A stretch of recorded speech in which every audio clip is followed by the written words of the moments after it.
अब आता है अगला topic, standard precautions, transmission precautions, common sense वाली चीज़ें, हाथ कैसे धोने हैं, हैंड रब कैसे लगाना है, पीपी किट कैसे पहननी है, वेरी वेरी मतलब रोज़ जो चीज़ें करने वाले हो ना, अभी पढ़ रहे हो, बाद में कभी लाइफ में हंसोगे कि अरे यार ये हम पढ़ते होते थे, मतलब ये तो ऐसा है, it is so simple, any one can make us do in our sleep also, हमें पता है कि हाथ कैसे धोने हैं और वो सब कैसे करना है, तो ये सब का पढ़ने वाली बात क्या है, पढ़ रहे हैं अभी, ठीक है, एग्जाम है।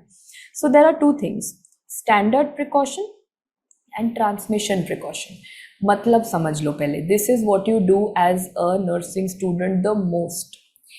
स्टैंडर्ड प्रिकॉशन में यूनिवर्सल प्रिकॉशंस हैं, चाहे किसी को डिजीज है नहीं है, चाहे नॉर्मल आया कोई आपके हॉस्पिटल में, या फिर कोई डिजीज आया, या फिर कोई HIV आया, कुछ भी हो, जो बेसिक आपको यूनिवर्सल प्रिकॉशन दुनिया में हर किसी के लिए लेनी है। Whenever you are in a hospital, irrespective of whether a normal person is in front of you or an HIV person is in front of you, these precautions you have to take for everyone. So standard precautions are universal precautions. For example, if I tell you that you are in the OPD, अभी ये सब कुछ मत पढ़ो नीचे, अपना logic common sense लगाओ, you are in the OPD में पेशेंट आता है, आप पेशेंट को एग्जामिन करने से पहले do you do hand hygiene, do you clean your hands with hand रब? यस। आपको ये भी नहीं पता कि सामने वाला पेशेंट हो सकता है उसको कुछ भी ना हो, वो ऐसे ही उसको लगा हो कि बुखार है चलो चलते हैं, मे बी उसे कुछ भी ना हो, या मे बी उसे HIV हो, आई डोंट नो, बट आपने अपना प्रिकॉशन लिया ना, वैसे प्रिकॉशन को बोलते हैं standard, which you have to take for everyone. फिर एक आता है transmission precaution, which I will tell you in a while. That is, अगर आपको ट्रांसमिशन, मतलब आपको पता है सामने वाले को स्किन इन्फेक्शन है, तो आप अलग टाइप के प्रिकॉशंस लोगे ना। स्किन इन्फेक्शन है तो will you touch him with bare hands और will you always wear gloves? Ma'am obviously अगर उसे स्किन इन्फेक्शन है, I will always wear gloves, मतलब उसे कहेंगे कॉन्टैक्ट ट्रांसमिशन। अभी सिर्फ नाम लिखो, मतलब अभी पूरा पढ़ना है, 1 घंटा यही पढ़ना है, ठीक है। कॉन्टैक्ट ट्रांसमिशन, तो मैम उसको ग्लव्स के साथ। अच्छा, अगर मुझे पता है कि सामने वाले को कोविड है, तो ऐसे ही जाके उससे मिलोगे या रेस्पिरेटर मास्क पहन के मिलोगे? मतलब ma'am if a person has some kind of droplet transmission या फिर एरोजोल ट्रांसमिशन, कोई रेस्पिरेटरी प्रॉब्लम है, तो ऑफ कोर्स मैम मास्क पहन के मिलेंगे। So that is going to be these two, that is droplet transmission and the second one is going to be aerosol transmission. So इनकी guidelines अलग है, skin disease के patient के लिए अलग गाइडलाइन, कोविड के पेशेंट के लिए अलग गाइडलाइन, तो हर अलग अलग चीज के लिए जो अलग अलग गाइडलाइंस हैं, those are going to be transmission precautions. जो यूनिवर्सल है कि सभी को ग्लव्स पहन के मिल रहा है, that is going to be standard precautions. Basic difference समझ में आ गया versus standard and transmission. Can I start with the universal ones? I am first starting with standard precautions, that is going to be hand hygiene. Hand hygiene करना कैसे करते हैं ma'am? या तो हैंड रब या हैंड वॉश, वो सबको आता है, बट हैंड हाइजीन कैसे करना है? What are the question previous year, and this is पक्का going to come in the exam, ये आता ही आता है। What are the 5 moments of hand hygiene? I have seen how students learn ना, एक होता है अपना आसान करने के लिए याद कर लिया, और एक होता है पेशेंट में क्या करना है। स्टूडेंट्स ने कहा कैसे याद करें मैम? हैंड हाइजीन कब हाथ साफ करने हैं? पेशेंट को टच करने से पहले, पेशेंट को टच करने के बाद, कोई प्रोसीजर करने से पहले, प्रोसीजर करने के बाद। ऐसे याद करें, काफ़ी बुक्स में ऐसे लिखा हुआ है, पेशेंट को टच करने से पहले, पेशेंट को टच करने के बाद, प्रोसीजर शुरू करने से पहले, प्रोसीजर शुरू करने के बाद। But that is not the correct order, वो तो आपने याद कर लिया। Examiner says that okay you are saying 2 befores and 3 afters, बिल्कुल, but examiner says that yes that is exactly what I was asking Naveen, कि किस ऑर्डर में करते हो। So like Naveen has told us 2 befores and 3 afters. So what is the before? तो ध्यान से देखो। Number 1, just imagine patient is in the ward, patient is lying down, आपको कुछ प्रोसीजर करने जाना है, तो सबसे पहले आप डायरेक्टली जाते ही थोड़ी नीडल लगा दोगे पेशेंट के अंदर, पहले तो you will examine the patient ना, आप उसके स्किन को टच करोगे कि अच्छा कहाँ नीडल लगाए, लेट मी एग्जामिन। तो सबसे पहले what will you do? Before touching the patient, तो ये पहला हो गया before touching the patient, step number 1। Okay, उसके बाद सिंपल प्रोसीजर करते हैं कि मैम कैन्यूला लगाने जा रहे थे, ठीक है, उससे सिंपल क्या होगा, सबसे सिंपल कैन्यूला लगाने जा रहे थे। तो क्या कैन्यूला, सबने कैन्यूला लगाया है? Everyone, have you put a cannula? Have you seen others putting a cannula? Do you know how to put a cannula? कुछ आइडिया है? तो cannula, yes, very good. Cannula expert तो बनना ही बनना है, मतलब कैन्यूला तो एक टाइम जब रेगुलर प्रैक्टिस में आ जाओगे ना, तो कैन्यूला इज समथिंग, कोई नींद से भी उठा के कहेगा ना कि कैन्यूला लगा दो, you will be like difficult से डिफिकल्ट कैन्यूला धीरे धीरे मतलब अपने आप लग जाएगा। You will not even realise कि पतली सी वेन में मैंने इतना बड़ा कैन्यूला डाल दिया, मतलब इतना स्मूथनेस आ जाता है एक टाइम पे लाइफ में ना। तो कैन्यूला तो रोज के बिल्कुल ऐसे 100 always you will be putting, there will come a time. तो सबसे पहले क्या करते हो, वेन ढूंढते हो ना, टॉर्निक वे बांधते हो एंड वेन ढूंढते हो, तो you are touching the patient. तो सबसे पहले हैंड साफ करो, then touch the patient. So before touching the patient you clean your hands. उसके बाद मैम कैन्यूला लगाने से पहले do you clean the skin? Spirit swab से do you clean the skin? So this means before the cleaning procedure ma'am, वो अपना जो भी आपने जो भी स्पिरिट स्वॉब जो भी लगाना था उसके अंदर क्या करा, उसको लगाने से पहले फर्स्ट अपने हाथ तो साफ करो, तभी तो उसके हाथ साफ कर पाओगे। तो first you clean your hand before applying और before the procedure, before the procedure you clean the hand. अब आपने प्रोसीजर कर दिया, कैन्यूला आपने पेशेंट में लगा दिया। So now what are you going to do after the procedure is done? जो भी आपने, या तो हो सकता है ब्लड या कोई बॉडी फ्लूइड या जहाँ भी नीडल लगाया था, उसके बाद आपने what are you going to do, you are going to again clean your hands. ठीक है मैम, वो भी कर लिया, कैन्यूला लग गया, उसके बाद मैंने फिर से अपने हाथ साफ कर लिए। बट उसके बाद ऑल्सो क्या आप पेशेंट को टेप लगाते हो, कैन्यूला के ऊपर ल्यूकोप्लास्ट लगाते हो कैन्यूला को सिक्योर करने के लिए? तो पेशेंट को आपने फिर से टच किया ना, तो फिर से टच किया तो मतलब फिर से हाथ साफ करोगे। After touching the patient again, बिल्कुल कैन्यूला पॉइंट ऑफ व्यू से सोचना। सबसे पहले मैम हम जाते हैं, पहले हम वो टॉर्निक वे बांधने के लिए वेन ढूंढना होता है, तो पहले before touching the patient I will clean, then before the procedure I will clean, after the procedure I will clean, after touching the patient I will clean, and finally आप एंड में cannula लगाने के बाद हो गया ma'am, cannula भी लगा दिया, क्लीन कर लिया हाथ, ल्यूकोसेप टेप भी लगा दी, क्लीन कर लिया हाथ। अब क्या करें, क्या करते हो मैम, कैन्यूला खोलते टाइम वो बहुत सारे रैपर्स और वो इधर उधर पड़े रह गए थे, do you all agree? Spirit swab पड़ा रह गया था, रैपर पड़ा रह गया था, वो सब उठा के जाओगे ना, पेशेंट के बेड को ऐसे डस्टबिन थोड़े बना दोगे। तो वो सारी जो ट्रे और ये सब उठा के जा रहे हो, तो आपने पेशेंट को तो फिर से हाथ लगा दिया ना। तो after touching the patient surroundings, वो सब करने के बाद फिर से you are going to wash your and do hand hygiene. Aman is asking a very valid question कि मैम क्या कोई इतना हैंड हाइजीन करता है? डे टू डे लाइफ में प्रैक्टिकली टेलिंग यू, जितना मैंने देखा है, अगर 5-10 पेशेंट होते हैं ना वार्ड में, तो फिर भी कोई कर लेता है। जब 100 पेशेंट्स देखने होते हैं, तो आई have seen many people not doing. But क्यों? क्योंकि अभी ना अमन ऐसा देखने में लग रहा है कि जब हम काम करना शुरू करेंगे तो याद करेंगे, अच्छा बिफोर द पेशेंट साफ करो, फिर बिफोर द प्रोसीजर। एक टाइम ऐसा आता है ना लाइफ में, जब ये आपका ना रिफ्लेक्स बन जाता है, कैन्यूला उठाने से पहले खुद ही आपका हाथ हैंड रब की तरफ जाएगा, कैन्यूला लग जाएगा, फिर हैंड रब की तरफ जाएगा। वो एक इतना मैकेनिकली आप करने लग जाते हो कि अभी जो आपको 10 मिनट का प्रोसीजर लग रहा है, वो बाद में लाइफ में 5 सेकेंड भी नहीं लगते। बट हाँ, उसकी आदत डालनी पड़ती है। स्टार्टिंग से काफ़ी लोग आदत नहीं डालते, तो फिर वो लाइफ लॉन्ग नहीं करते।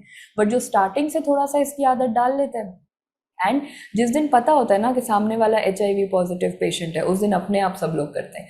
हाँ, जब तक ये नहीं पता होता तो काफ़ी लोग स्किप कर देते हैं। So like Naveen was telling us, there are 2 befores and there are 3 afters.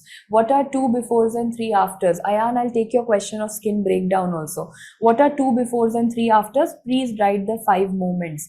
Number 1 कि मैम पहले तो आप लिखेंगे 2 बिफोर्स एंड उसके बाद आप लिखोगे आफ्टर, आफ्टर एंड आफ्टर। ठीक है, बिकॉज आज जब प्रैक्टिस एग्जाम करोगे ना, तो उसमें क्वेश्चन आएगा ऑर्डर में अरेंज करके दिखाओ। तो 2 बिफोर्स एंड 3 आफ्टर्स। तो बिफोर क्या है? Before you touch the patient, before you touch the patient you will clean your hands. Before you do the procedure you will clean your hands. Procedure खत्म हो गया, after the procedure you will clean your hands.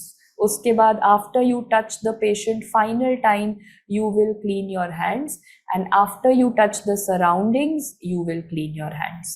Okay everyone, 2 befores and 3 afters के basis पे will you be able to solve the question 5 moments of hand hygiene? But very valid question Ayan has asked, ma'am इतना हाथों को साफ कर करके ना तो मेरे तो स्किन को बिल्कुल प्रॉब्लम होने वाली है।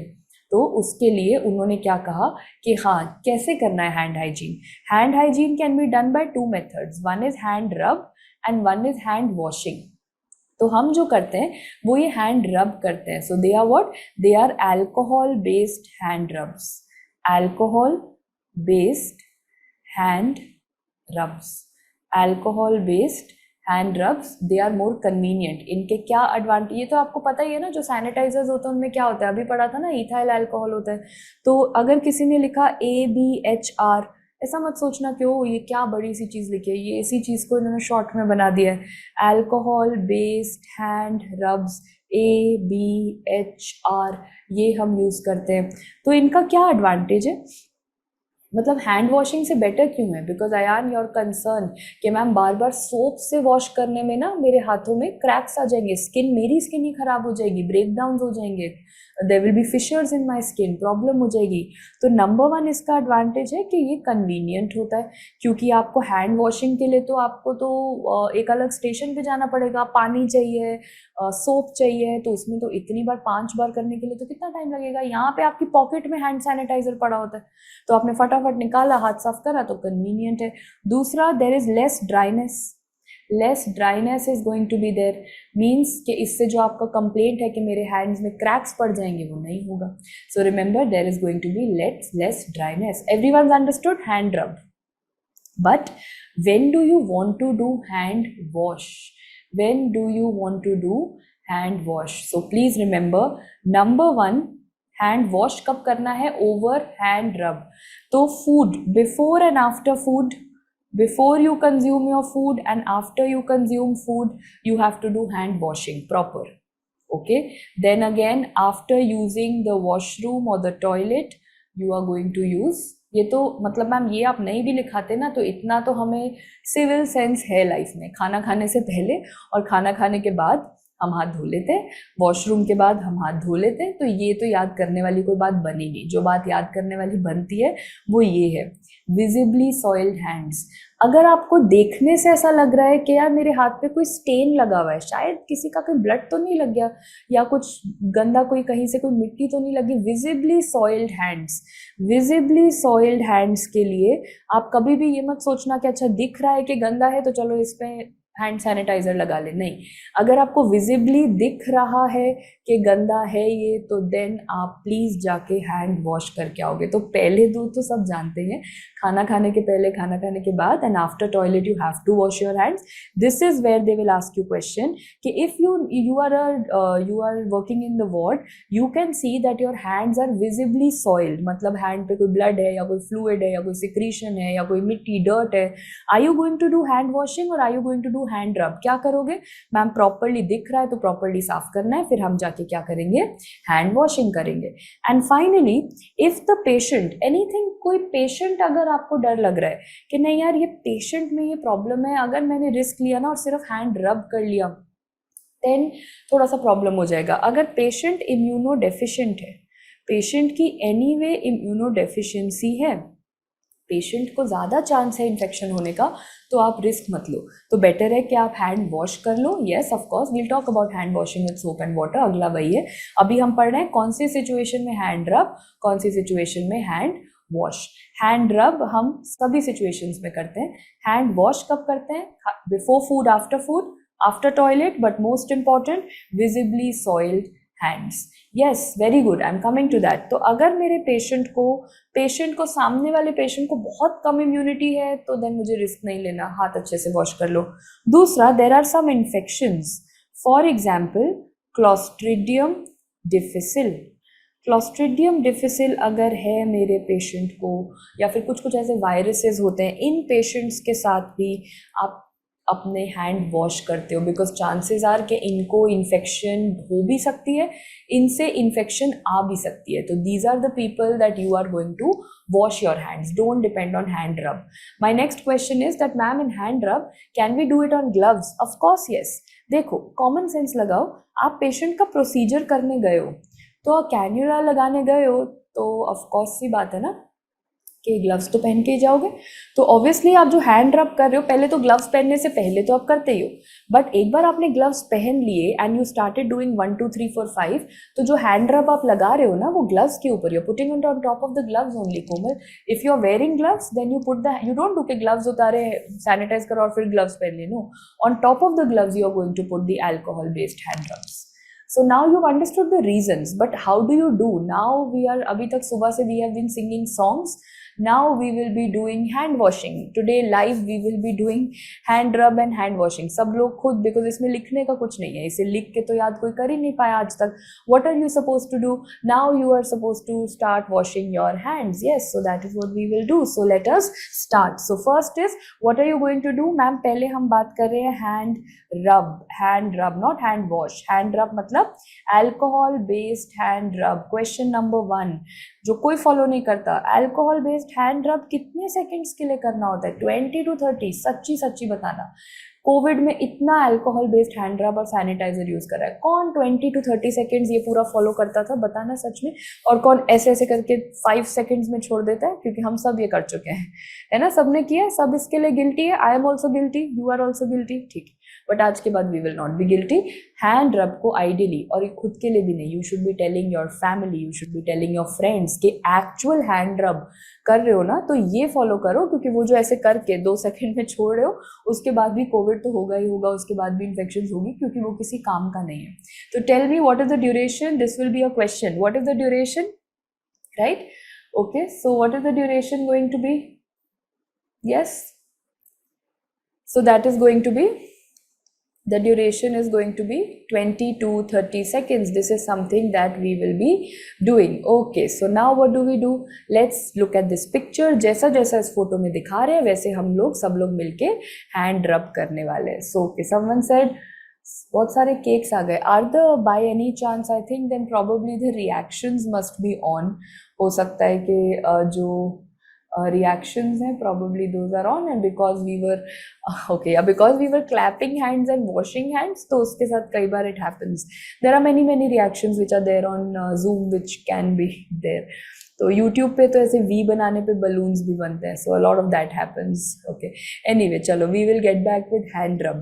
What is hand rub? Let's start. Everyone, what are you going to do? लिखना कुछ नहीं है, you will have to practice and then you will have to figure it out. So सबसे पहले obviously you will take one, कितना, एक पूरा palm full, and if you want bullet points लिख लेना, otherwise तो it's not going to be. Yes, so you're going to take a palm full of product and हाथ को ऐसे नहीं रखना, हाथ को कप करके रखना, क्योंकि फिर वो अदरवाइज गिर जाएगा ना. मतलब कॉमन सेंस वाली चीज़ है, लिखने वाली चीज़ है ही नहीं.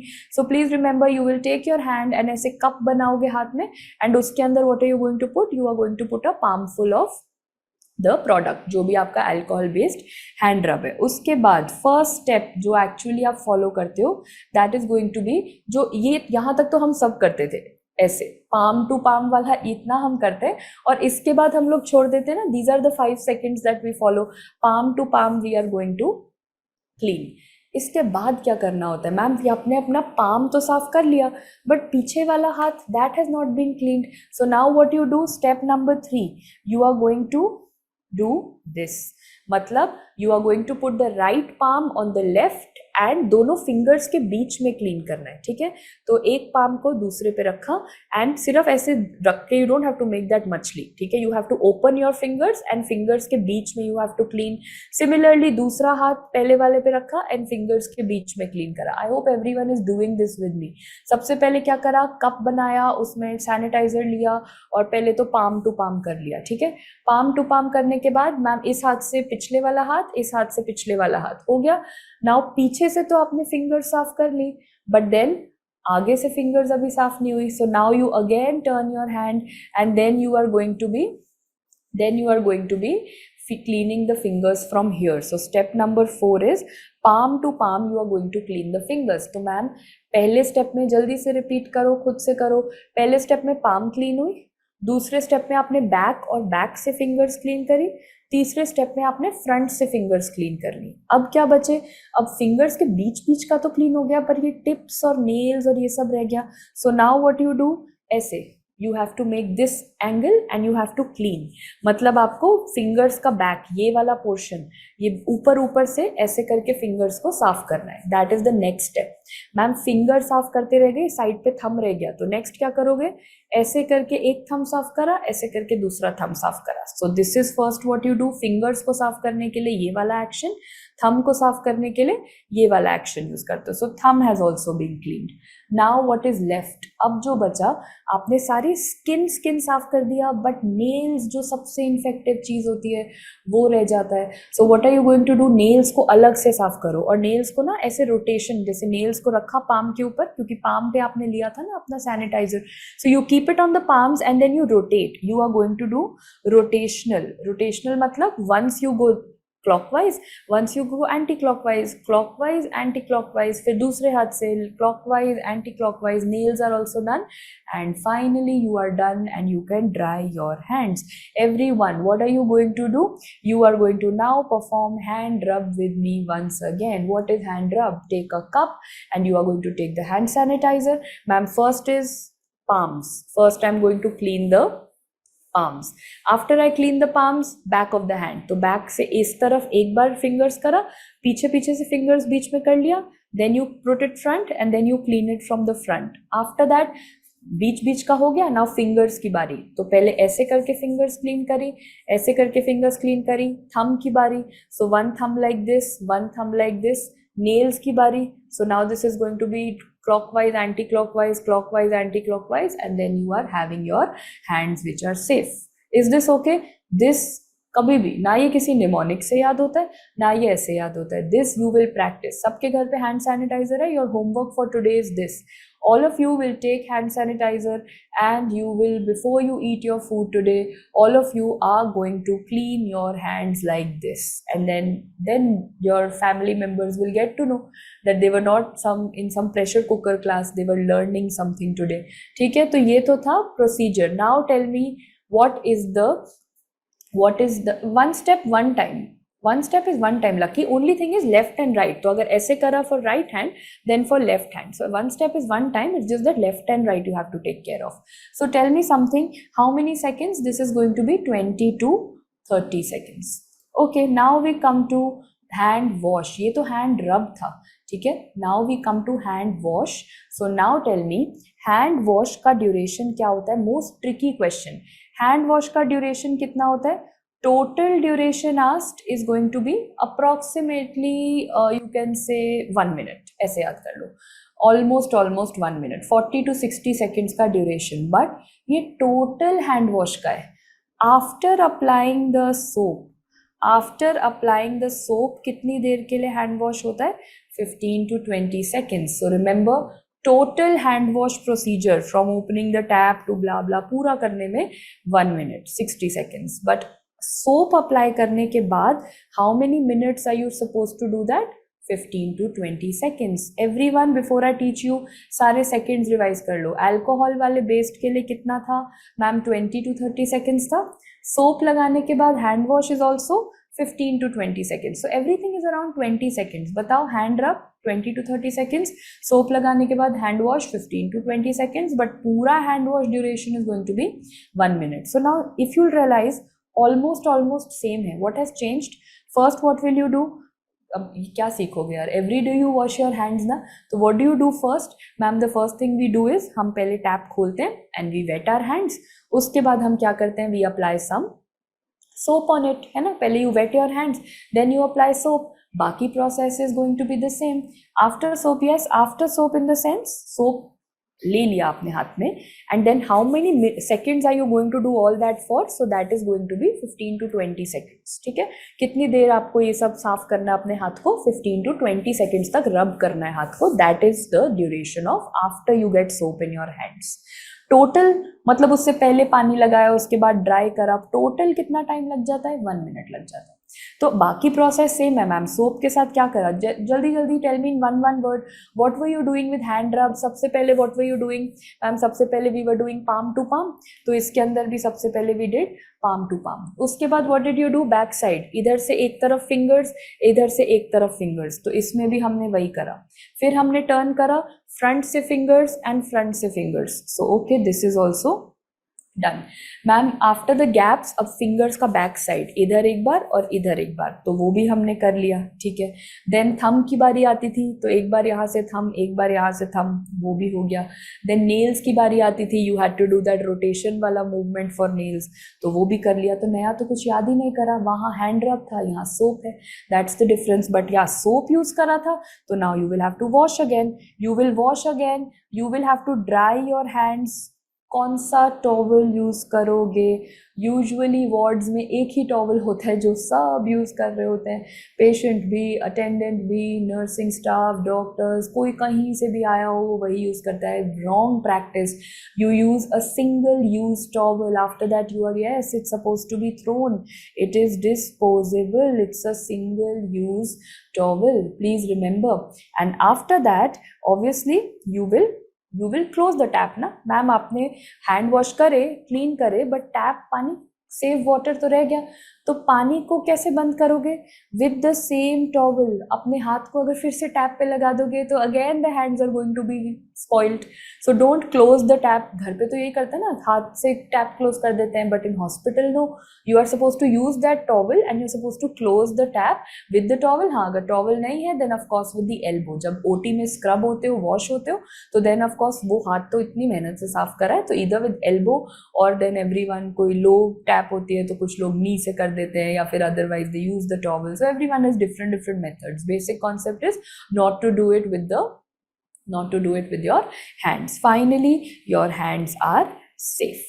So I realized that hand rub and hand wash सब कुछ सेम चलता है। The only thing is hand रब में हैंड रब यूज करना था, हैंड वॉश में थोड़े स्टेप ज्यादा है, पहले वेट करो फिर सोप लो, बाकी स्टेप्स आर सेम। एंड में फिर से you are going to do what? You are going to wash your hands, clean your hands, close the tap. बस ये वाली चीजें is definitely going to be there, ठीक है।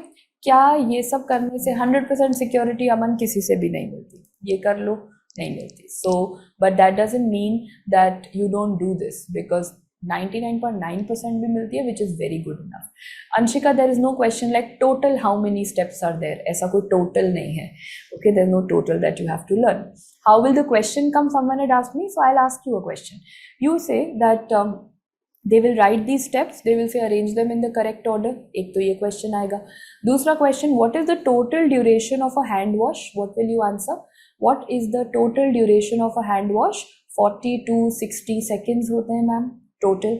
Now my question is, you are working in a hospital and you have already made your hands moist and applied soap. After applying soap, how long should your hand wash procedure continue? After applying soap, how long should it continue? 15 to 20 seconds. So everyone's understood how questions will come. ठीक है, तो हम पढ़ क्या रहे थे इतनी पूरी कहानी में मैम? हम पढ़ रहे थे universal precautions. Universal precaution, Meenakshi steps number कोई नहीं पूछेगा, 7 नंबर में करोगे, 9 में करोगे, स्टेप्स के नाम दिए होंगे, उन्हें ऑर्डर में लगाना होगा, ठीक है। तो सबसे पहले स्टैंडर्ड प्रिकॉशन में हमने मैम हैंड हाइजीन से रिलेटेड सब कुछ कर लिया। अब हाथ हमारे साफ हो चुके हैं, अब टाइम आता है क्या पहनने का। Now it is time for the PPE kit. PPE, what is PPE?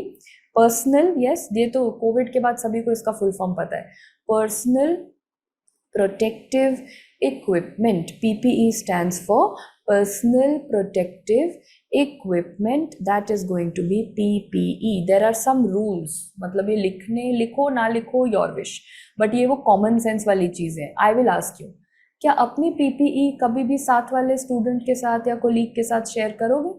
Will you ever share your PPE with anyone else? एक बार आपने पहन ली, obviously ma'am common sense, no sharing. एक बार आपने पहन ली for one patient, for the other patient will you use the same PP or will you wear a new PP? Ma'am I will change the PPE for each patient, obviously her patient के लिए नया PPE. तो पहले patient के लिए जो PPE था जब वो रिमूव करा तो वो कहीं भी फेंक दिया या proper disposal? There is going to be proper disposal. अब बताओ इनमें से कोई भी ऐसी चीज थी जो याद करनी थी अलग से? Do you share your PPE? No. Do you wear a new PPE for every patient? Of course, yes. Do you dispose the PPE properly? Yes. ये तो नहीं लिखना, प्लीज मत लिखना। ये लिखोगे तो मतलब बिल्कुल दिमाग अभी बंद हो चुका है। This is most common sense thing जो आपको पता होनी चाहिए कि आप अपनी पीपीई शेयर नहीं करते हो। तो पीपीई में क्या क्या आता है? डोंट राइट दिस, ये फोटो देखने के लिए आई टेल यू कहाँ लिखना होगा। अभी पीपीई में सिर्फ आई एम टेलिंग यू कहानी, कहानी की तरह सुनो, आराम से रिलैक्स करो, पेन छोड़ दो, सुनो। क्या क्या आता है पीपीई में? मैम ये तो पता ही है, गाउन्स आते हैं, गॉगल्स आता है, लिख लिया तो नेवर माइंड, ओके। गाउन आता है, ये मत लिखो, अब गाउन आता है, गॉगल्स आते हैं, फिर हेड कवर आता है, साथ में हम फेस शील्ड भी लगाते थे कोविड के टाइम पे, राइट। शू कवर्स आते हैं हमारे लिए, ओटी के बाद शू कवर्स होते हैं, मास्क होते हैं, कई बार N95 और रेस्पिरेटर्स भी होते हैं, एंड साथ में ग्लव्स होते हैं। ये सब चीज़ें नाम सबने सुने हुए हैं पीपीई में, नाम कोई पूछता नहीं है। ये तो सिर्फ I wanted to show you one photo के ये सब चीज़ें हैं जो आपको पीपीई में पहननी है। They will ask you कैसे पहननी है। Now you start writing for personal protective equipment. What is the donning and doffing? ये आपको लिखना है। This all of you will write.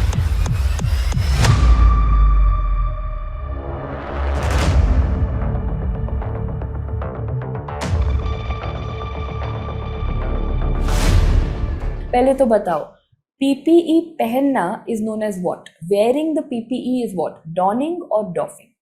There are two techniques that all of us have to know. That is going to be donning and doffing. Okay, so very good. Ma'am, जैसा जैसा नाम, don मतलब on, I am putting PPE on, and doff मतलब off, I am putting PPE off. Simple है ना? Simple. Don मतलब on, doff मतलब off. अब हमसे पूछा जाता है how do you wear it. So don means you are going to, donning means that you are going to on, wear the PPT, on और PPE, you are going to on और wear the PPE. तो कैसे करते हैं? So I have made, this is you, ठीक है। आपने अपना वो हैंड वॉश एंड ऑल कर लिया, ये आपने हमेशा देखा होगा। Whenever you go to OT तो सर्जन आपको या फिर जो नर्सेज हैं या सब लोग जो ओटी में जो ऑपरेशन कराने वाले हैं वहाँ खड़े होके, वो सब आपको ऐसे खड़े हुए मिलेंगे। बिकॉज एक बार आपने अगर हैंड वॉश कर लिया तो यू डोंट वांट कि मेरे हाथ कहीं टच हो जाए, तो आप ऐसे खड़े होते हो because up in the air, फिर आपके हाथ कहीं टच नहीं करेंगे। So all of you exam में जाके डॉनिंग और डॉफिंग याद करने के लिए, मतलब एग्जाम में ऐसे मत खड़े हो जाना, बट इमेजिन करना कि आप एग्जाम में ऐसे खड़े हो, ठीक है। तो ऑन करने के लिए आपको क्या अप्रोच लगानी पड़ती है? आपको लगानी पड़ती है बॉटम अप, ठीक है, हैंड्स अप, बिल्कुल हैंड्स अप अप्रोच में आप पहनने वाले हो। तो अब हैंड्स अप में जाओ, सबसे पहली चीज क्या आती है नीचे से? मैम सबसे पहली चीज जो पहनी जाती है दैट इज अ गाउन, ठीक है। Bottom up, hands up approach में रहना है। तो सबसे पहले क्या आता है? मैम गाउन आता है। उसके बाद आप ऊपर आओ तो सबसे पहले आपका माउथ आएगा। तो माउथ पे क्या पहनोगे? माउथ पे आप you will wear a mask. After the mouth what are you going to get? Your eyes. What will you wear on the eyes? I will wear goggles, I will wear goggles. And finally जो आपने hands up करा हुआ है, तो hands up में क्या है? You are going to be wearing the gloves, you are going to be wearing the gloves. I will repeat it once again. Bottom up approach क्या होती है? Please tell me. They will tell you to put it in an order. ये चारों चीजें लिखी होंगी। They will say how to wear the PPE, how to wear this, so you will say bottom up. Tell me guys, type and tell me. सबसे पहले क्या? Ma'am bottom से ऊपर, सो सबसे पहले they will be wearing of gown, ठीक है। After that there is going to be the mask, then comes the next that is going to be goggles, and then of course in the end it is going to be the gloves. But अगर remove करना है, if it has to be removed, then how will you remove? Remove मतलब doff. What do you mean by डॉफ? डॉफ means remove, off कर देना। How to remove? Removal is alphabetical.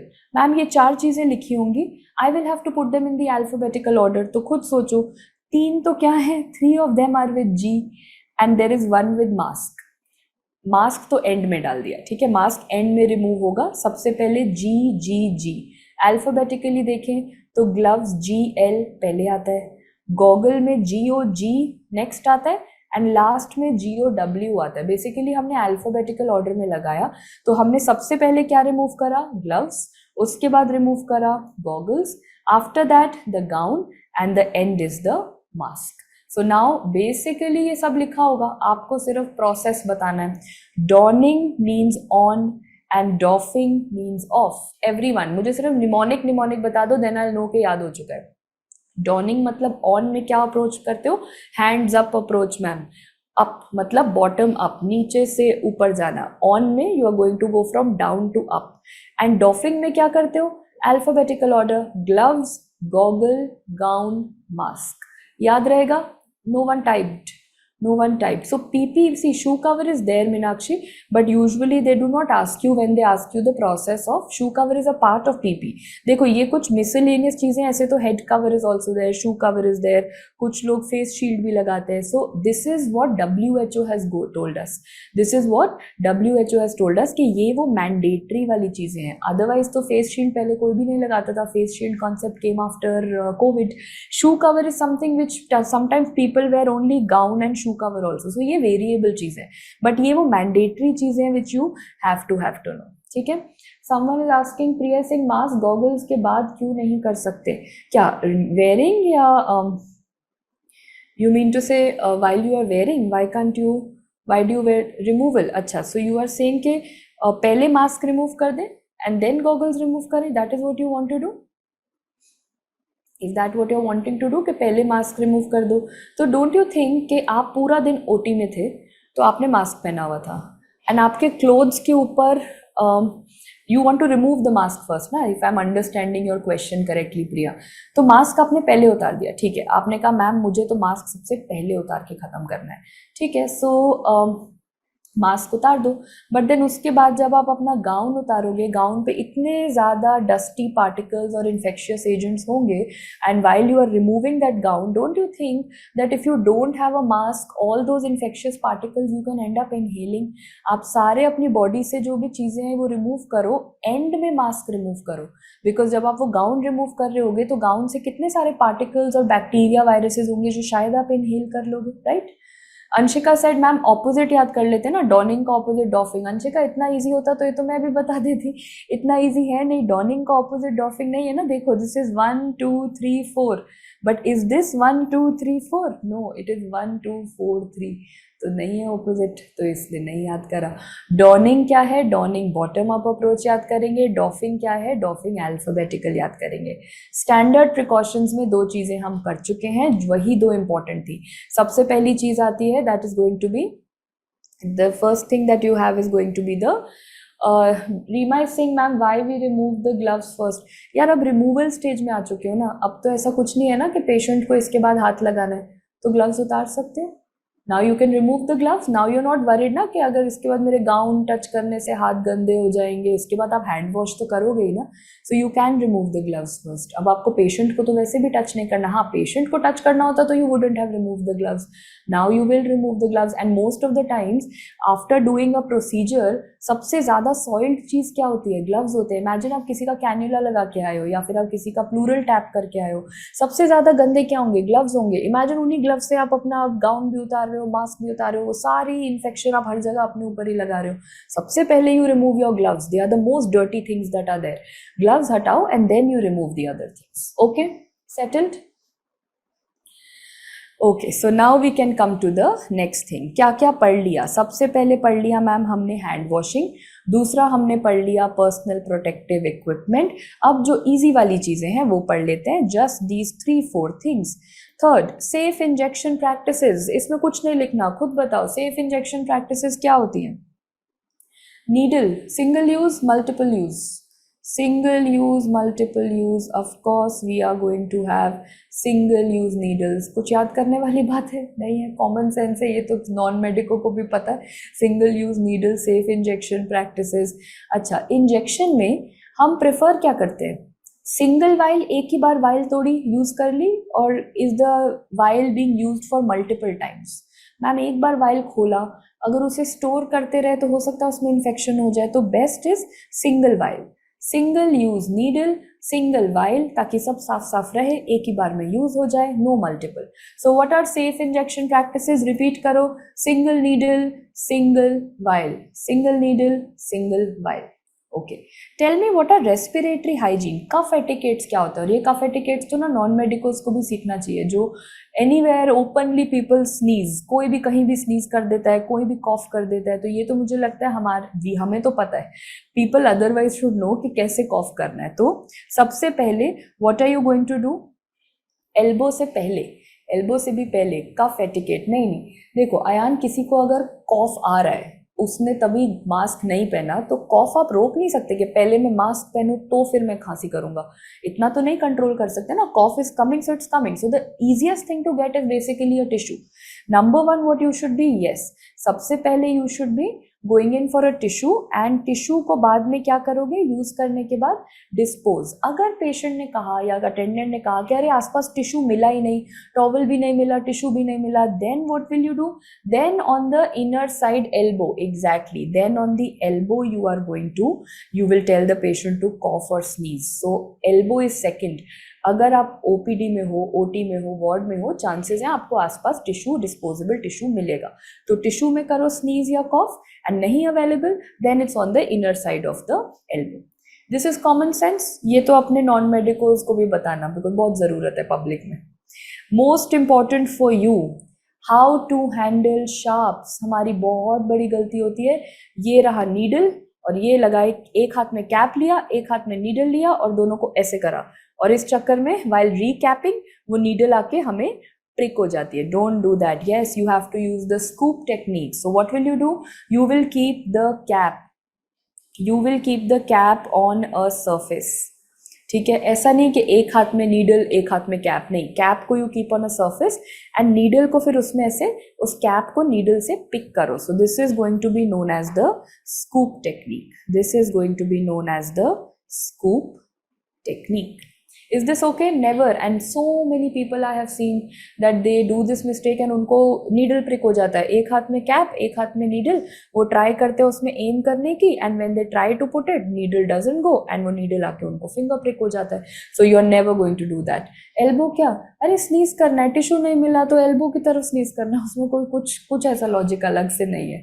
जिसको भी elbow वाला doubt हो रहा है, जय किशन, कुछ भी नहीं. टिश्यू मिला तो टिश्यू में कॉफ करो, टिश्यू में स्नीज करो, नहीं मिला तो ऐसे हवा में स्नीज नहीं करो, हवा में कॉफ नहीं करो, बस एल्बो की तरफ करो कि आसपास के लोगों को ना पहुंचे. That's it. ओके, चलो coming to the last one, last 2-3, ये सब जो चल रहे हैं मैम स्टैंडर्ड प्रिकॉशंस, ये कॉमन सेंस वाली चीज़ें हैं. मतलब बाद में पढ़ोगे, यूल बी लाइक ये मैम ने क्यों ही पढ़ाया, ये हमें पता था, बट अनफॉर्चुनेटली पे क्वेश्चन आता है.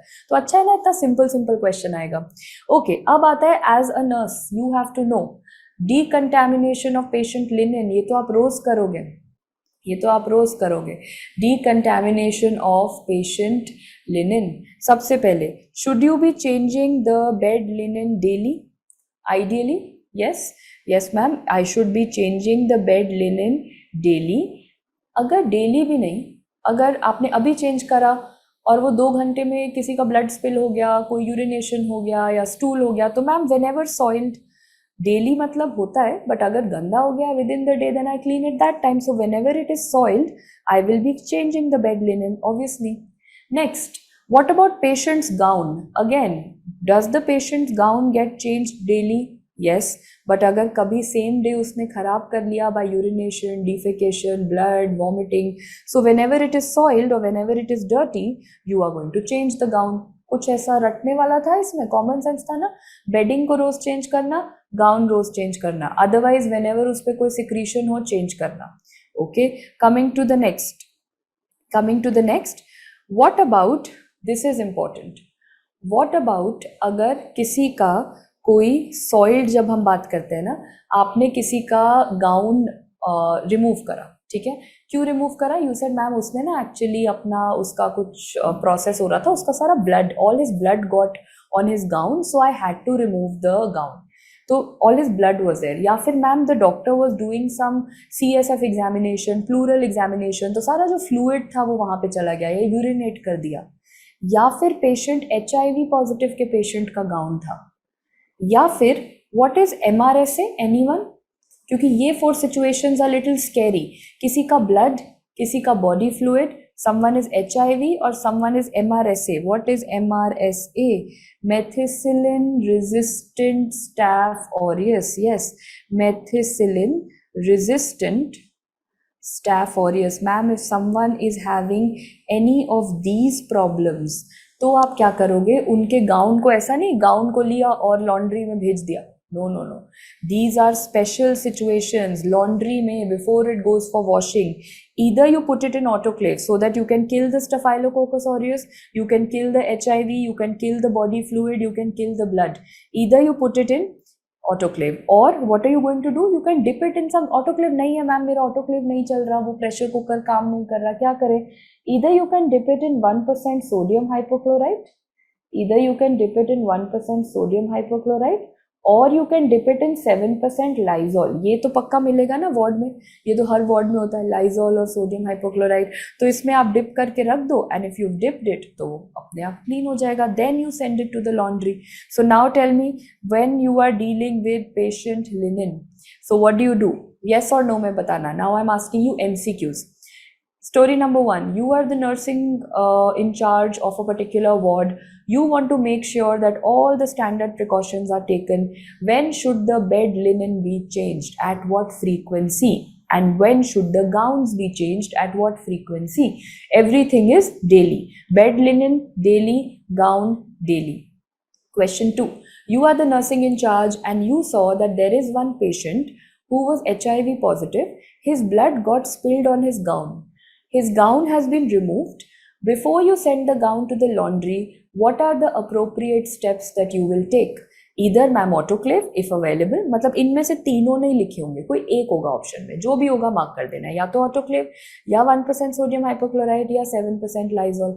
We are going to use that. And then after that of course what are you going to do? एक बार आपने अपने लेवल पे क्लीन कर लिया, then you can send it to the laundry and then they will wash it properly and then they will send it back. तो ये तो आपने पेशेंट को करा, बट एक कॉमन सेंस है, you have to do environmental cleaning. मतलब जो भी वहाँ के फ्लोर्स हैं, टाइल्स हैं, बेड्स हैं, वॉश बेसिन्स हैं, अब कहाँ तक लिखते जाओगे मैम? टेबल्स हैं, स्टेयरकेस है, मतलब सब कुछ dot dot dot.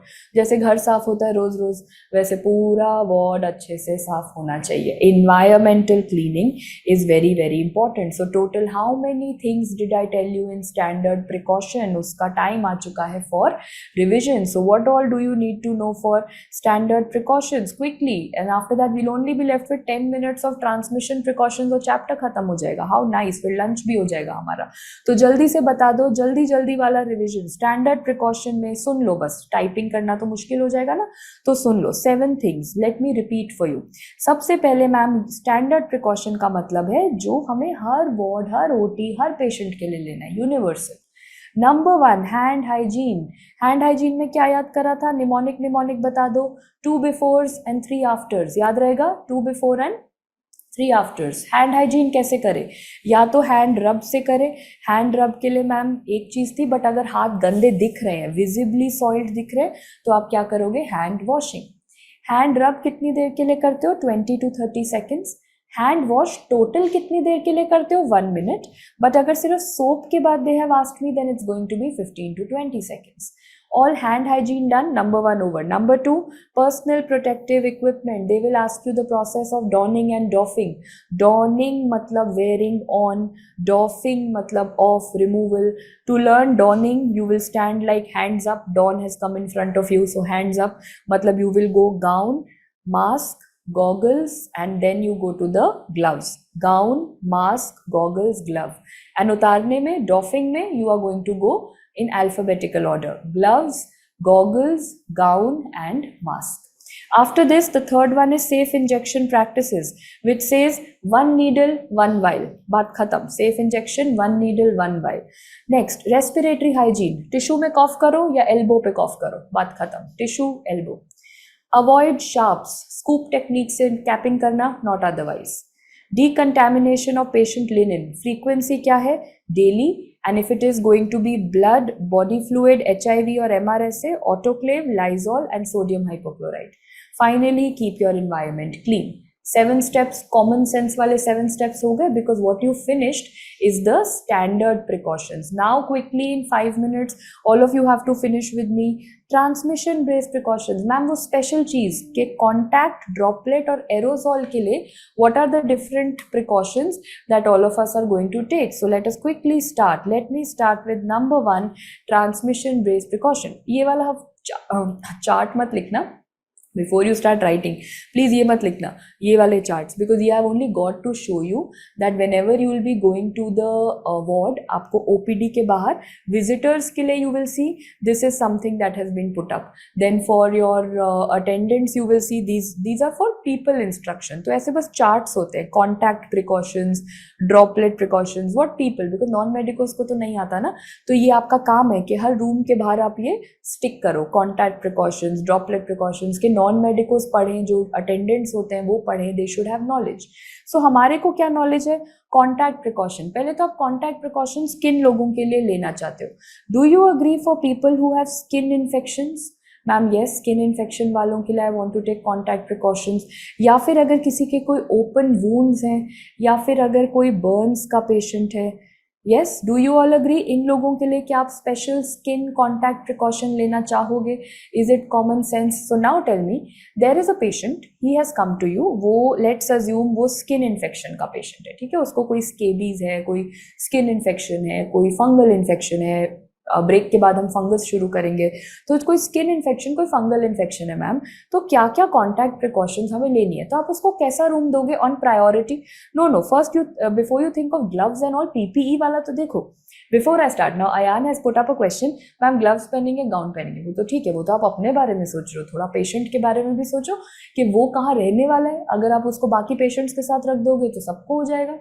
Hand hygiene and all आप अपने लिए तो कर लो, आप अपना. तो rule number 1 is transmission based precautions में स्टैंडर्ड प्रिकॉशंस तो लेनी ही लेनी है. स्टैंडर्ड प्रिकॉशंस तो आप लो, वो अपना PPE किट हो गया, वाइल हो गया, नीडल हो गया, डॉनिंग डॉफिंग हो गया, वो सब है. अब कुछ एक्स्ट्रा उसमें ऐड क्या करना है? तो सबसे पहले आप पेशेंट को कैसे रूम में रखोगे? Ma'am ideally I will want to keep the patient in a single room. उसको किसी और के साथ नहीं रखना. You don't have to keep him with anyone else. Everyone will end up getting skin infection. But होता है गवर्नमेंट हॉस्पिटल में पॉसिबल है सिंगल रूम मिल पाना? नहीं मैम. इफ नहीं है सिंगल रूम, देन किस में रखोगे? Then you will put him in a cohort room. What do you mean by cohort room? Cohort room means all the people have the same disease. For example, अगर किसी को let's assume कोई skin disease है, जैसे कि उसे है fungal infection, तो ma'am I have kept him with 5 people, all 5 of them have the same fungal infection, तो फिर क्या प्रॉब्लम होगी? With all of them have the same infection. So remember, cohort room basically means the people who have the same disease. Ma'am वो भी available नहीं है. He is the only one in the entire hospital who has fungal infection. अब मैं इसको किसके साथ रखूँ? सिंगल रूम नहीं है, सिंगल रूम भी नहीं है और पेशेंट्स भी ऐसे नहीं है. Then I will have to keep him somewhere in the with all the patients. But then what will, नहीं, हॉस्पिटल के बाहर नहीं कर देना है ना, ऐसे नहीं कर सकते. मजाक अपनी जगह, बट हम कर नहीं सकते. तो what do we do? Then ma'am हम इसे we will keep him in the same ward where everyone is there, but I will maintain a distance. I will make sure that the space between the beds is more than 3 meters, and जो उसका bed है versus जो किसी और patient का bed है, बीच में वहाँ पे there are privacy curtains. There are curtain also that is put. There is a privacy curtain that is going to be put. Is that okay with everyone? सबसे पहले बेस्ट इज अकेला isolated room. नहीं है तो cohort room. वो भी नहीं है तो you put him in the ward, but उसका बेड एंड बाकी सबका bed at least 3 metre distance, and there should be a curtain delineating. After that, this was the first thing that you had to take care of. Patient को कहाँ रखे? दूसरा, will the patient be allowed कि चलो आप कभी भी मन करे निकलो यहाँ से, हॉस्पिटल में घूम फिर के आ जाओ? Is that allowed? Not at all allowed ma'am. You are going to limit the movement of the patient. इतना प्रिकॉशन इसलिए थोड़ी लिया कि वो बाहर घूम फिर के ऐसे चाय कॉफी पीने चले जाए. So not possible. Limit the movement of the patient. He can not leave the OPD and OT or the ward without your permission. So at the nursing station, this is the most important thing. You cannot let any patient move out without prior permission from the higher authorities. Okay, next cheese. Now you are examining this patient. इसे skin infection है, बाकी सबको ward में नहीं है. People otherwise don't have skin infection. So when you wear PP for him, will you use the same PP for everyone else or will you change your PP? Of course ma'am, I will change my PPE. Same PPE में थोड़ी सबको skin infection देते चलेंगे. I will change the PP. बिल्कुल, बहुत अच्छा करा. This is common sense. तो एक बात बताओ, आपने इसको एग्जामिन करा, इसको स्किन इन्फेक्शन था, यू एग्जामिन, आपने अपना डॉफिंग करा, PPE उतारा, पीपी कहाँ थ्रो करोगे? उसी वार्ड के अंदर, और will you throw it outside in the outside dustbin? Where will you throw the PPE? Ma'am अगर इसी वार्ड में थ्रो कर दिया, no no no guys, in disposal inside, ताकि वो पीपी वहाँ पड़ी रहे और फिर जो नहीं होना था वो सबको हो जाए. Do you want to throw it in the same ward sitting inside? No, you are going to throw it in a separate place. ये थोड़ी इतना प्रिकॉशन लिया और एंड में अपना पीपी वहीं पे छोड़ के चले गए ताकि इतना प्रिकॉशन लेने के बाद सबको स्किन इन्फेक्शन हो जाए. No. So remember the disposal, जो भी आपके ग्लव्स हैं, जो भी आपका गाउन है, disposal has to be outside. एक और चीज़, remember when you were examining this patient, तो आप कुछ लिख रहे थे, बीपी कितना है, पल्स कितना है, नोट्स एंड ऑल. तो क्या वो नोट्स आप अंदर लेके जाते हो पेशेंट के पास और उसी के पास बैठ के नोट्स बनाते हो, है ना? ऐसे करते हो? नॉर्मली तो ऐसे ही करता है मैम. इन पेशेंट्स के साथ ऐसा करोगे?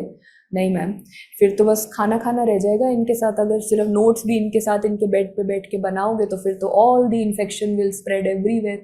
तो notes are also put outside the room of this patient. Remember that notes are also put outside the room. Room के अंदर आपको मिनिमल कॉन्टैक्ट रखना है, बाहर की कोई चीज़ अंदर नहीं आ सकती. You can't get your pen and your copy एंड उसी के बेड पे बैठ के अच्छा बीपी कितना है, पल्स कितना है कर रहे हो. ये सब नहीं करना. So notes are also put outside the room. You don't get the notes inside. PP कहाँ फेंकोगे? बाहर जाके. You don't throw it in the room ताकि सबको होने लग जाए वहाँ से.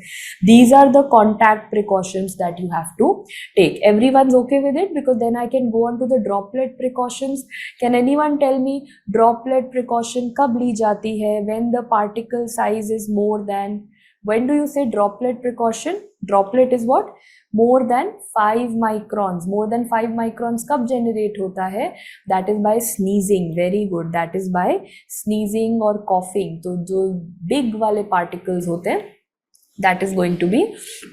अच्छा, सिमरन सिंह, उस पेशेंट के लिए अलग से डस्टबिन रहेंगे एज पर BMW मैनेज? नहीं, देखो, डिस्कार्डिंग के लिए अलग डस्टबिन नहीं रहता है, बिकॉज एक बार डिस्कार्ड हो गया तो वो पीपी तो डिस्पोजेबल है, फेंकनी है तो मिक्स हो भी गई कि कोई दूसरे पीपी के साथ. आई डोंट केयर मच ना, मतलब once it has to be thrown, it has to be throne.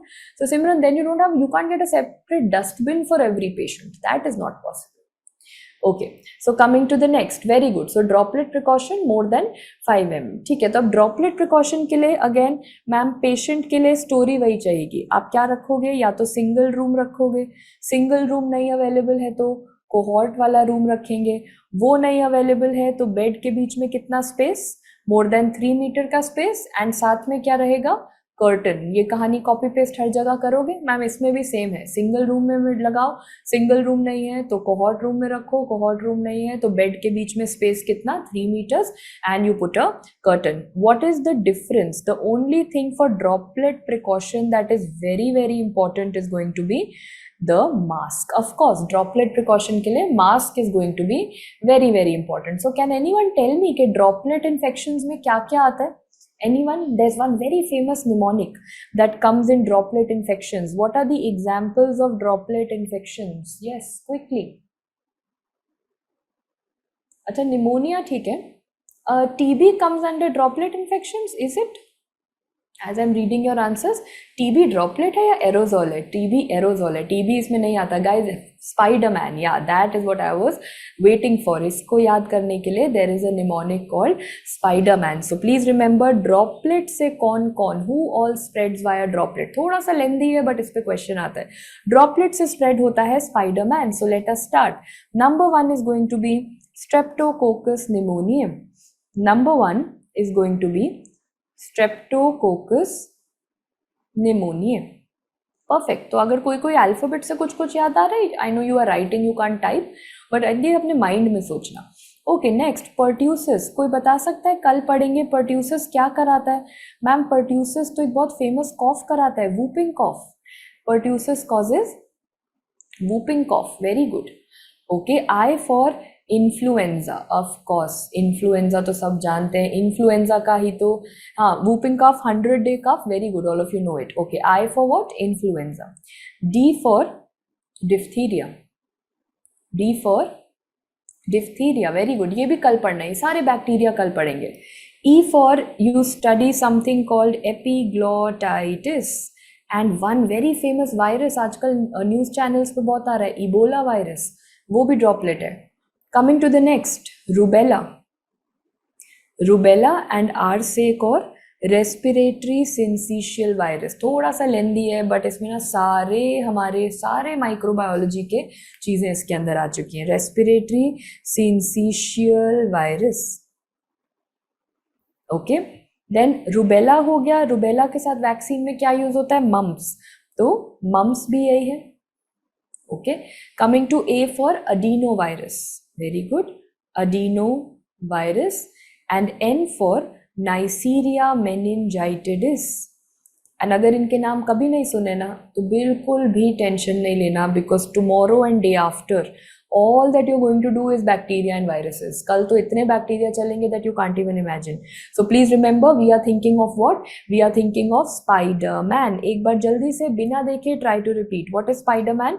S for Streptococcus, T for pertussis, whooping cough वाला, I for influenza, D for diphtheria, E for दो चीजें, epiglottitis and Ebola virus, spider, R for दो चीजें, rubella and RSV, respiratory syncytial virus, M for mumps, A for adeno, and N for Neisseria meningitidis. Do you know the catch over here?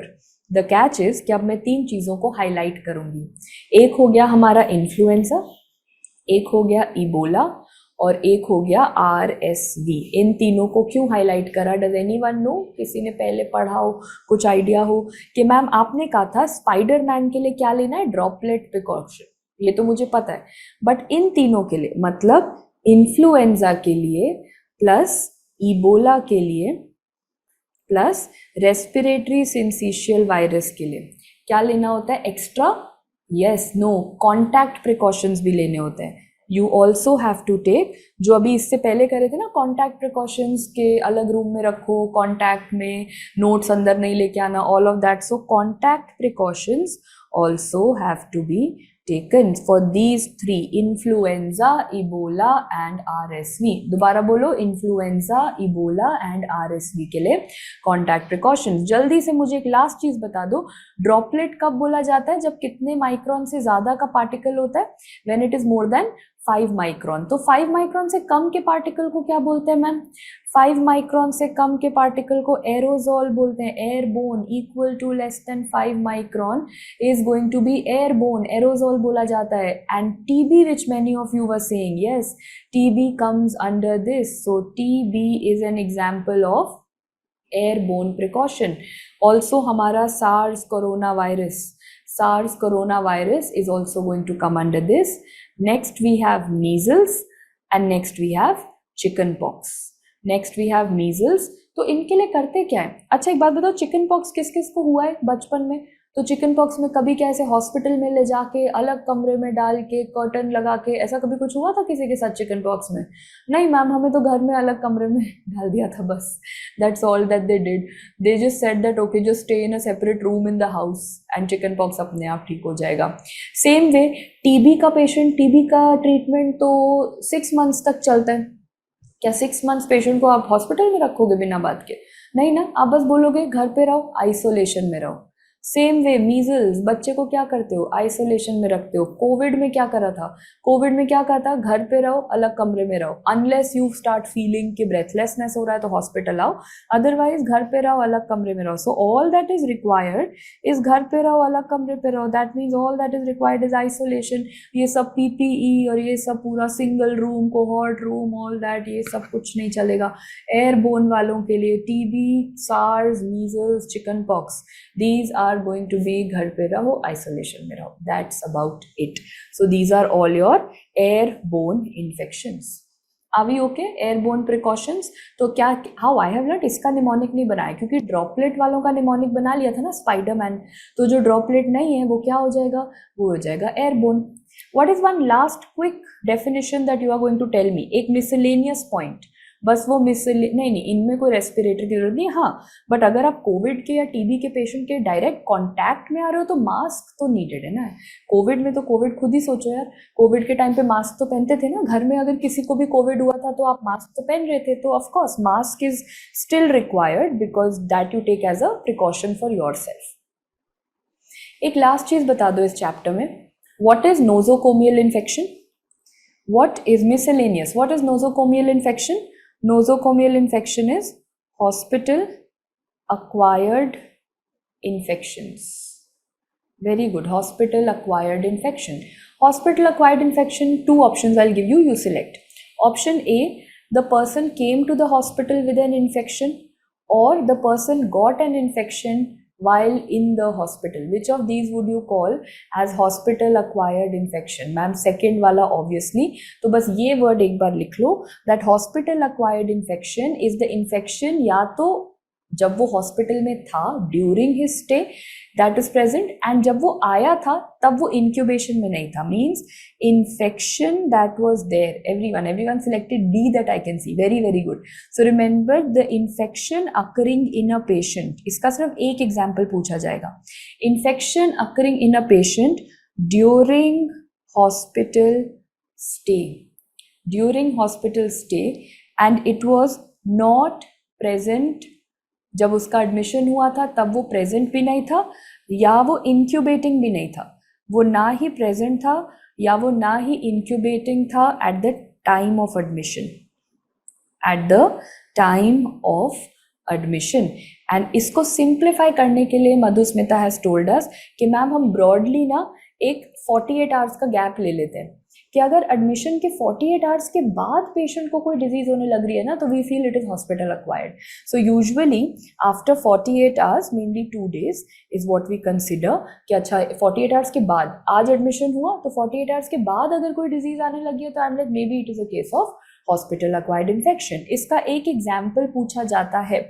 Now tell me one thing, अगर कोई hospital में आया, hospital के time उसको infection नहीं हुआ, वो आज डिस्चार्ज हो गया, डिस्चार्ज होने के बाद उसे घर जाते ही विद इन 5 आवर्स एक इन्फेक्शन हो गई या फीवर आने लग गया, is that going to be hospital acquired infection?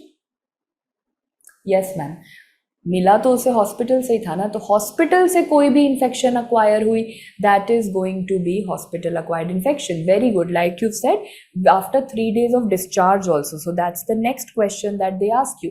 This also includes, very good, infections acquired during the stay, infections that appear after discharge,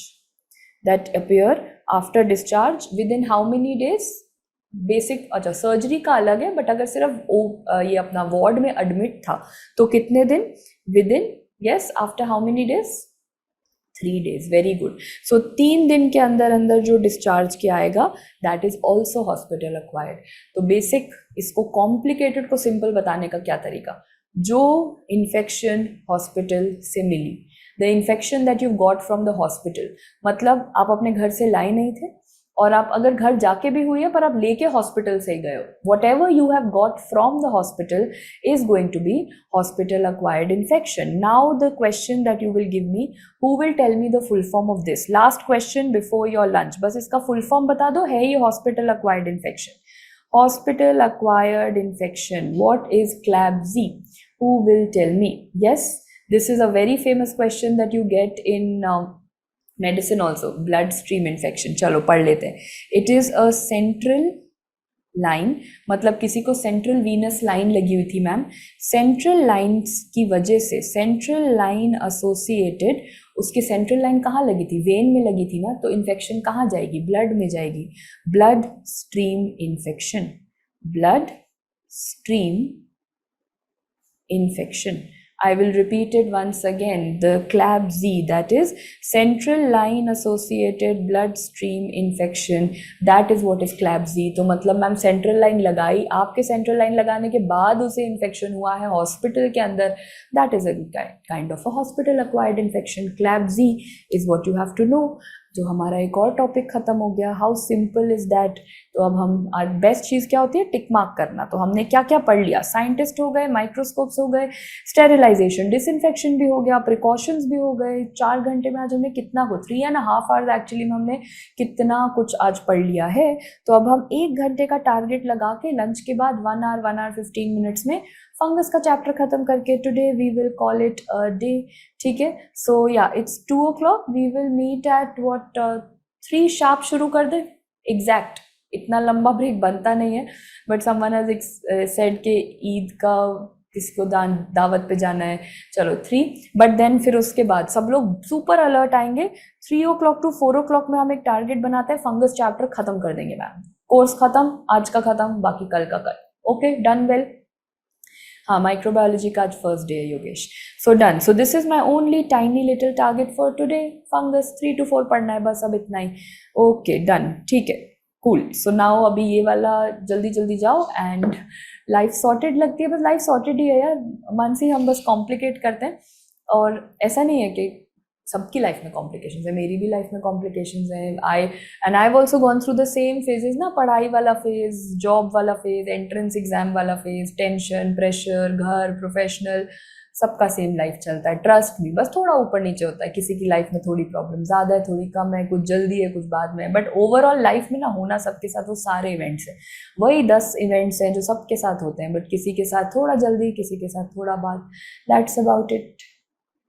ठीक है, वेरी गुड गाइस. अब जल्दी से जाओ, डोंट चिट चैट, क्योंकि जितना बात करोगे लंच टाइम उतना कम होता जाएगा. Because I will start the class at 3 o'clock sharp. तो 3 to 4 में आज हमें मतलब 4 बजे के बाद पढ़ना नहीं है, छुट्टी, दैट्स इट, ब्रेक डे. तो 4 बजे तक हमें फंगस खत्म करना है, अच्छे से पढ़ना है, रटना है, लिखना है, सब कुछ. ओके, चलो, सी यू एट एग्जैक्ट 3 o'clock.